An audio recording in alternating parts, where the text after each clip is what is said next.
Azimio la Umoja One Kenya coalition. There's no doubt in our mind that Azimio won the elections convincingly. The facts are there. We got the highest number of members of parliament in the country. We got the highest number of members of county assemblies in the country. We also won a number of governors and senators. We won in most of the regions, in Nyanza, in Western, in the coast, in Lower Eastern, in Upper Eastern, in Northeastern, in a number of counties within the Rift Valley, in Nairobi, and according to the whistleblower, several countries in the Central Province. With those kind of statistics, how could we lose elections? So we know that we won elections. And that's the reason why we talk with a lot of confidence that we won the elections. And people know what transpired. People saw what happened at Bomas of Kenya on the 15th of August. It has never happened anywhere in the world where the Electoral Commission, where the referees in an election disagree publicly. Out of 7 members of the Electoral Commission, 4 said no to the results which were being announced by the chairman of the Electoral Commission. Only 2 said yes jointly with their chairman. Under normal circumstances, those results should not have been accepted. They should not even have, nobody should even have announced them. There was a dispute within the Electoral Commission. And that's why we talk with confidence. 3 and 4. My little knowledge of arithmetic tells me that 4 is bigger than 3. For the first time, we have seen a new math where 3 is bigger than 4. We will not tire telling the truth. We want to make rigging a very, very expensive enterprise that nobody will ever again think of rigging an election in this country. Without resolving this matter convincingly, there will be no peace in this country.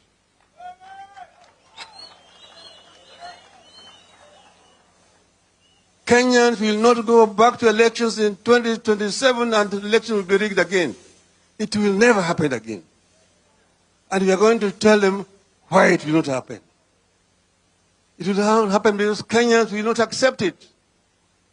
Now we have said that we want to see the truth. We have said that everybody was at fault. When we went to the court, we thought we would get justice in the Supreme Court. We did not get justice. All we got was insults. Insults, matusi matupu. Kwa hivyo sisi tumesema hata Supreme Court itachunguzwa. Itachunguzwa. Hii uamuzi ni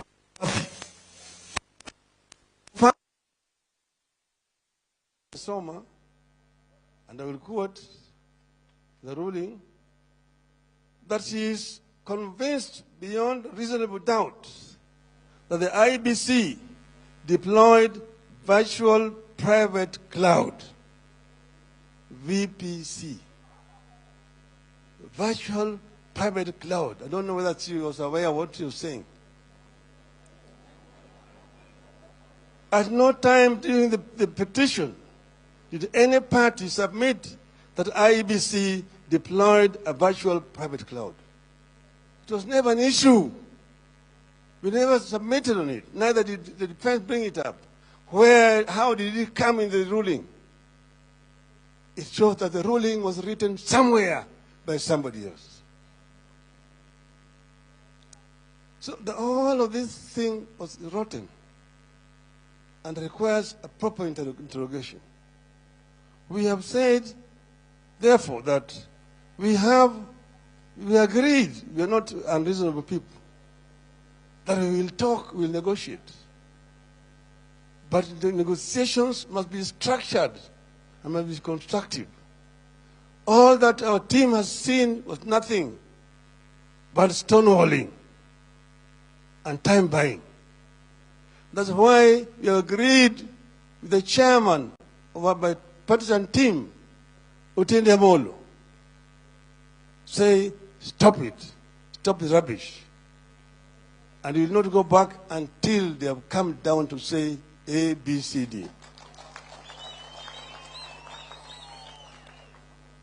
The issues which are in contention are clear. One, you have said that they must agree that the cost of living is too high for the people of Kenya. Gharama maisha imepanda sana. Bei ya unga imepanda. Bado yuko juu. Bei ya mafuta yuko juu. Bei ya petroli yuko juu. Bei ya sukari yuko juu. Hata stima yuko juu. Hata karo ya shule yuko juu. Punda imechoka.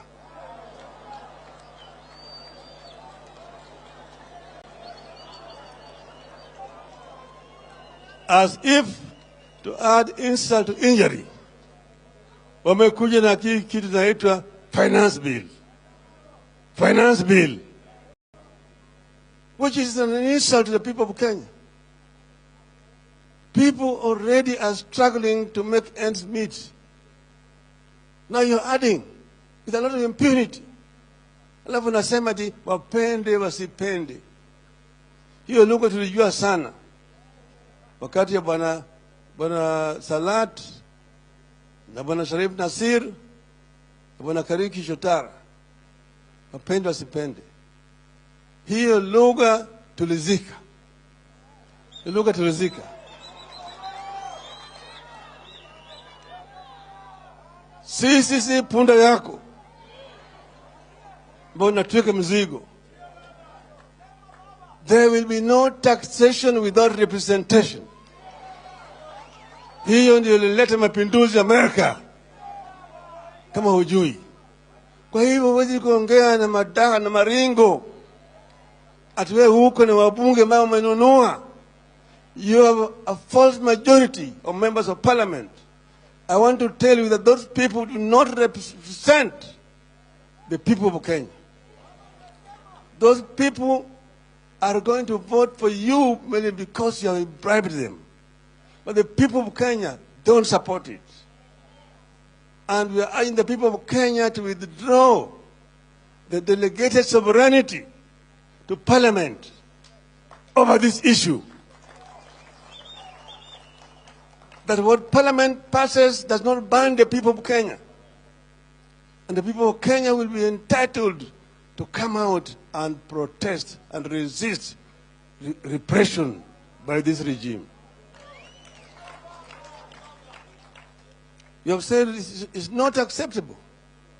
Secondly, you have come up with a housing levy. Housing levy. Mambo ya housing levy, mimi najua sana. Wangekuja kwangu kwa mafunzo, ningewafundisha. Hawajui. You cannot introduce additional tax when the economy is in depression. You can't do it. And where did you get the 3% from? If you're saying it's investments, how about the employer? 3%. Employers investing in what? Additional tax of 3% on an employer. That is completely unsustainable. So we said this thing need to be shelved and must be shelved. Secondly, servers.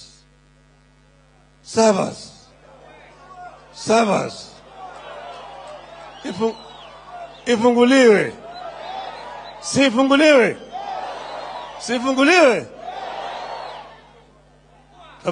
Ifunguliwe. Sio? Maana yake wengine wanasema ati servers zilifunguliwa, ati inaona kama bwana Halwali anamwambia Sifuna ati masanduku 4 boxes zilifunguliwa, kwa iko sawa sawa. Hizi masanduku si sawa. Bwana Halwali, rudi kwa shule. Sawa ni ile ambayo ilirushwa kwa runinga kutoka kwenye kituo cha kupiga kura na ingine kutoka kwa ile ya constituency, na moja kwa moja ikaingia ndani ya nyungu ambayo inaitwa kwa kimombo sava. Sanduku ya kura si sava, bwana Halwali. Sasa tumesema hiyo sava mpaka ifunguliwe. Tulisikia kwamba wameweka vijana 2,000 ambayo wanajaribu kubadilisha maneno ndani ya hiyo sava. Tunawaangalia, tunawaona, mwambie mtaona mkicheza.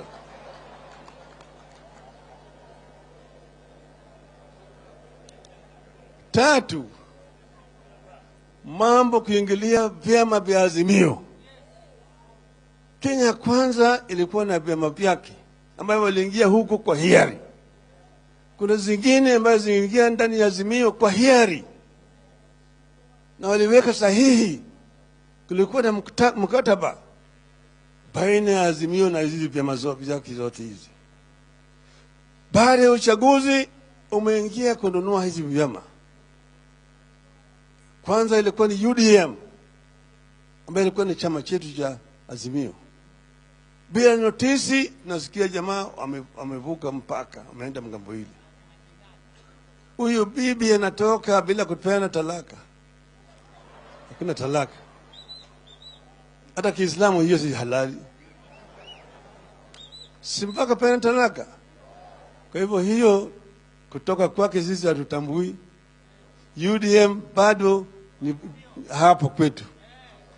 Akitaka warudishe mahari, ndio tutaweza kuwaruhusu. Wale wote. Pili, sasa Jubilee wamekataa kutoka. Unanunua wale wabunge ati wao wanataka sasa, wao ndio officials ya Jubilee, wanataka kutoka na Jubilee wengine pande ile. Hakuna kitu kama hiyo. Jubilee tulilipa mahari, ni yetu. Na wamekataa kutoka. Mnataka Jubilee atoke? Si wamekataa kutoka? Alafu sasa unachukua wale wajumbe, unapeleka kule, unapewa rupurupu. Sasa nyinyi ndio officials, natambua. Sasa nasema mimi natambua fulani kama party leader kama mimi. Ujinga hiyo. Si ujinga hiyo. Ni sasa gani hiyo? Hatuwezi kubali kama hiyo. Hiyo ni matusi ambayo mtu anafanya mchana kwa kutoheshimu vyama vingine. Kama wajumbe wanataka kuvuka mpaka, tulikuwa tumeweka sheria tangu tuliporejesha mfumo ya vyama vingi katika taifa letu. Hiyo sheria imekuwa inaheshimiwa. 1992-93 tulipoingia kwa bunge, kwa mara ya kwanza kuna wabunge ambao walivuka mpaka. Wa kwanza alikuwa anaitwa Charles Likoa, mwingine Dr.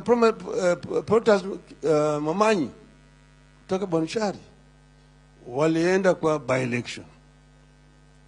Apili Wawire kule Malava alirudi kwa by-election. Javan Shavanga, Banomani na Jafet Shamala alirudi kwa by-election. Nicodemus Haneri alirudi kwa by-election. Ocholo Gur hata Tom Bondo warudi kwa by-elections. Wale wote ambao walikuwa wanavuka wanaingia kwa KANU walikuwa wanarudi kwa by-elections. Kwa hivyo hao wabunge wa Jubilee ambao wanataka kuingia Kenya Kwanza warudi kwa by-elections. Warudi kwa by-elections. Tumesema juzi na tunarudia tena hapa, tunaambia registrar wa political parties and the Ritu, jichunga sana, chunga sana. Hatuwezi kukubali uingilie mambo ya ndani ya chama na kufanya mapinduzi ndani ya chama. Hiyo sio kazi yako. Chama ni wanachama. Na juzi Jubilee iliandaa mkutano wao kubwa zaidi kule katika Rescos, na tulikuwa kama wanaazimio, na wakapitisha resolutions pale kamili ya kutoa wale jamaa kwa mamlaka na wakapeleka huko. Tunataka wale officials ambao wameletwa wapya wasajilishwe mara moja. Hatutaki register political parties ambayo mtumishi wa umma kujaribu kufanya siasa na vyama vya siasa. Yeye ni mtumishi, na kama yeye anacheza atoke. Asipotoka tutamtoa hii. Maana yake sasa yeye amekuwa mtumishi wa ikulu, wa State House. Anatumwa na ikulu. Kwa hivyo yale ni watu, ni masharti ambayo tumesema mpaka yatimizwe kama timu ya Oktindi hajarudi huko kwa hiyo mazungumzo. Tunaelewana vizuri? Ingine sisi tumesema ati sasa wale ambayo wataendelea na mazungumzo ni wao peke yao. Sisi kama wanaazimio hatutaendelea na mazungumzo na hao watu.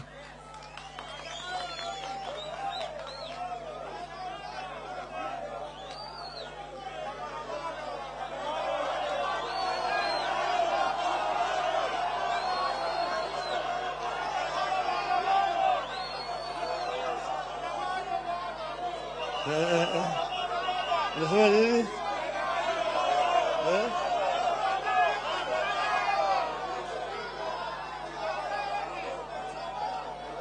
Hello?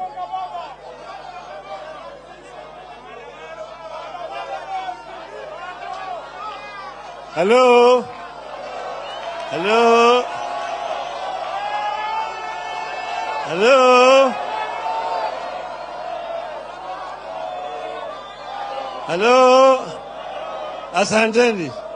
Asanteni, tumesikia. Hello?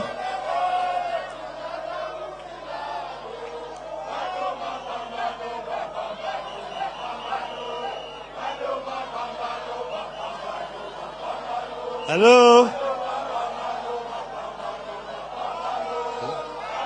They are saying, tangazo maandamano, they're shouting in here. Hello? Hello? Bado yuko ndana moja mebaki. Jamaa mwingine anakutaja jina yake sitaki. Anasema ati Kenya ni kampuni. Kenya ni kampuni ambaye kuna hisa. Kuna watu ambao wako na hisa mingi, wengine wana chache, wengine hawana chochote. Hoi hai, hawinde. Kama sisi hatuna hisa, tunafanya nini Kenya? Kwanza, amesema kwa ajira ni wale ambao walipiga kura tu kwa Kenya Kwanza watapata ajira. Na mmeona vile wanapeana ajira. Pena ajira. Jamaa anafanya kama yeye haishi hapa Kenya hii. Ukisoma Kenya Gazette kila wiki, eneo moja peke yake. Peke yake. Peke yake. Tunataka kuambia kwamba Kenya iko na makabila 45 na kuna mmoja ambaye iko hapa kwa kibali au kwa mwaliko ya mingine. Wakenya wote wako hapa kwa haki yao, na wote wanatoa ushuru, wote wanatoa ushuru. Hakuna eneo ya Kenya ambayo watoa ushuru. Unasanya pesa kwa watu wetu, alafu wewe unatumia hiyo kwa maendeleo pande yako peke yake. Ajira kali unapaka kabila yako peke yake, kabila yako peke yake. Wanaongea hata lugha yao peke yake katika maofisi ya serikali.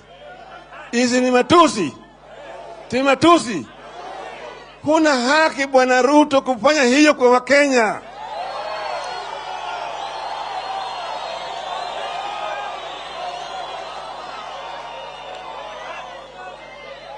Huna haki kututoza ushuru alafu unapatia watu yako peke yake. Kazi unapatia watu yako peke yake. Kila mahali ukipatia Mkamba unatoa ati hata Mkamba amepata, hata Mjaluo amepata, hata kama Mkisii amepata. Hao ni Wakenya.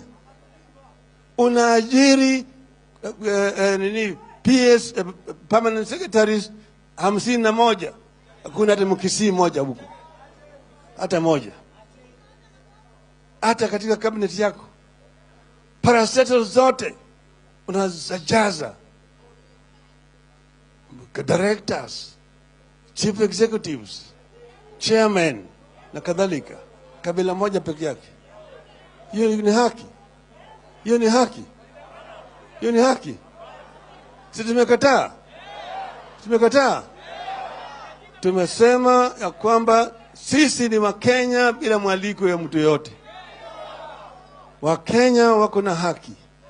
Kama wewe unasema, wewe naibu yako ndiye amesema ati hao watu watakuwa naangalia tu, yeye kazi yake kukaa pale kuangalia kama gatekeeper, wewe uko na shangapi, wewe huna chochote, rudi nyuma. Wewe kuja hapa mbele hapa namna hiyo, na wewe hujakanusha hiyo. Tunampatia wewe wiki moja kukanusha yale maneno haya. Usipokanusha hiyo, tutaandika kwa Umoja wa Mataifa tunataka self determination.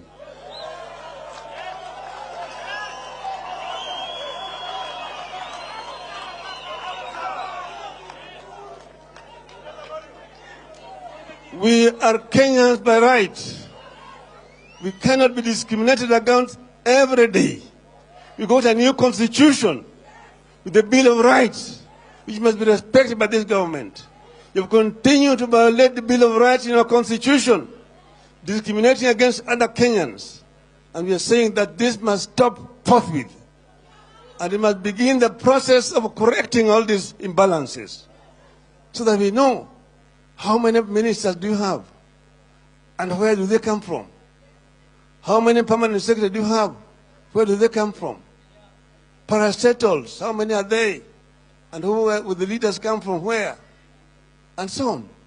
So that every Kenyan community must feel completely accommodated in the government. Kwa hivyo sisi kama wanazimio hatutaki fujo. Tunataka amani.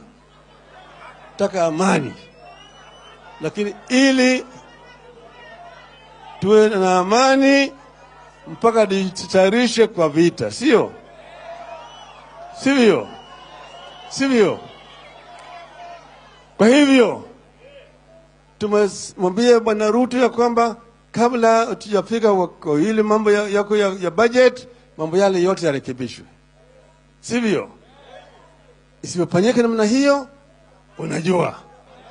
Tunajua. Si unajua? Unaunga mkono? Unaunga mkono? Azimio la Yata. The Yata Declaration. The people of Azimio assembled here in Yata declare, one, that the cost of living must be come down. Two, that the servers presidential elections 2022 must be opened for auditing.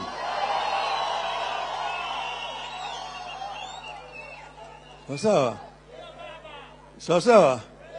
3, that the officials of Jubilee whose names have been presented to the Register General be registered forthwith and cease from interfering with the affairs of Jubilee Party and all other political parties affiliated to Azimio.